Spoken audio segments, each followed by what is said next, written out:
adi bir beşerden mükemmel insanga aylanır seperimizge merhamet. Kelingler, bu qiziqarliq temaga birlashingga paqaygi.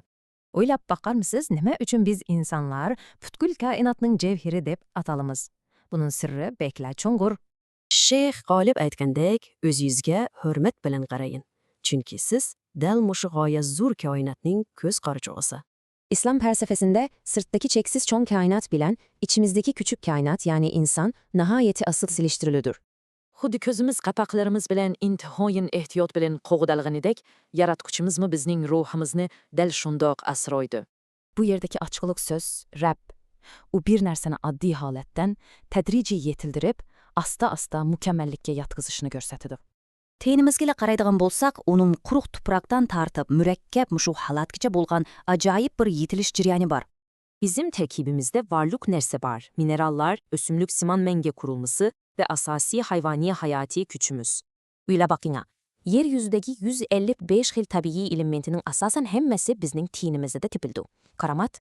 Undaqda surab bagayli. Nima uchun biz yaşaymiz ve ölümüz? Hayat bilen momatning zodi qandoq ma'nosi bor? Eng to'g'ri javob shuki, bu faqatla yaratuvchining o'xshamagan darajadagi mavjudotlarni uzluksiz yetildirish jarayonining bir ko'rinishidir. Qarang, hayatliq jonsiz toshlardan tartib, o'simlik, hayvon va insondan halqib, toki farishtalargacha taraqqiy qildigan bir sistema. Shuni bilish kerakki, oddiy bir bashar bo'lish bilan haqiqiy inson bo'lish orasida osmon zamin farq bor jumo. Bashar bo'lganda faqatla et va so'ynakdanla iborat bo'lamiz. Bu xuddi hayvonlarga o'xshash bir yovvoyi holatdir. Qanday qilib inson bo'lamiz? İlahi ruh bizga po'langanda, biz andan yeryüzünün ali halifasiga aylanamiz. Farishtalarning mu insonga sajda qilishga buyurilishidagi eng tubki sabab dal bizdagi mushu ulug' ilohiy ruhdir. Shundoq, hamma odam qiziqadigan muhim nuqta shu, bizni farqli qilgan bu ilohiy ruh zodi nima? Oddiy qilib aytganda, bu ruh tarbiyaning eng oliy shakli. U mohiyatda farq etguchi ilohiy vahyining o'zidir. Vahyini xuddi bizning axloqiy mukammallikka yetishimiz uchun meyg'imizga qochilangan eng oliy darajalik yumshoq detal deyishga bo'ladi.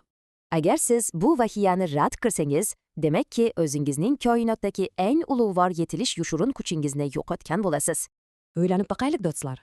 Biz bugungi kunda bu ilohiy vahyini qabul qilib, haqiqiy insonlardan bo'la oladikmi? Ko'rishgacha omon bo'ling.